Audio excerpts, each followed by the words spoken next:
అసలు కర్రేడు రైతులకు సంబంధించింది ఒక విచిత్రమైన విషయం, ఆశ్చర్యం కలిగించే విషయం ఏంటి తెలుసా? ఇండోసోల్ అనే వాళ్లకు చేవూరు రేవూరు అనే గ్రామాల్లోనే. నెంబర్ 2 వై రామాయపట్నం అంటే దానికి లాజిస్టిక్స్ రిక్వైర్మెంట్ ఉందండి. రా మెటీరియల్ బయట నుంచి వస్తుంది, పోర్ట్ దగ్గర ఉండాలి. అలాగే ఫినిష్డ్ కాంపోనెంట్స్ బయటికి పంపించాలన్నా మనకి లాజిస్టిక్స్. గతంలో వాళ్ళ దగ్గర నుంచి 500 కోట్ల రూపాయలు డబ్బులు తీసుకుని ఆ డబ్బుతోనే అక్కడ ఆ ఊర్లలో ల్యాండ్ అక్విజిషన్ పూర్తి చేసి 5,000 ఎకరాల ల్యాండ్ అక్విజిషన్ కంప్లీట్ చేసి వాళ్ళకి ఇచ్చేసినాం, హ్యాండ్ ఓవర్ చేసినాం. ఇన్ఫ్యాక్ట్ అందులో 114 ఎకరాల్లో వాళ్ళు ఆల్రెడీ బిల్డింగ్లు కడతా ఉన్నారు. ఆల్రెడీ 1,200 కోట్లు ఖర్చు పెట్టి 1 గిగాబైట్కి సంబంధించిన ప్రాజెక్టు కూడా అక్కడ ఆల్రెడీ స్టార్ట్ అయిపోయింది.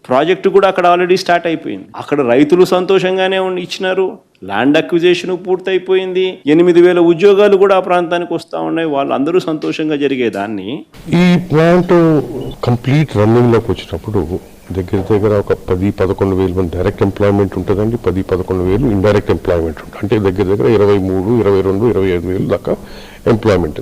అక్కడ నుంచి వాళ్ళను పొగబెట్టి వెళ్ళిపోమన్నట్టుగా వాళ్ళ కోసం సేకరించిన ఆ భూమిని వాళ్ళకి ఇవ్వకుండా అక్కడ వేరే వాళ్ళకి ఆ భూములు అలాట్ చేసి వీళ్ళను కర్రేడు అనే ప్రాంతానికి తీసుకొని పోయి ఎక్కడైతే 2 పంటలు పండే భూములు ఉన్నాయో, ఎక్కడైతే రైతులు వ్యతిరేకిస్తా ఉన్నారో. ఇండోసోల్ సోలార్ కంపెనీకి భూములు ఇచ్చేది లేదని నెల్లూరు జిల్లా కరేడు రైతులు తెగేసి చెప్పారు.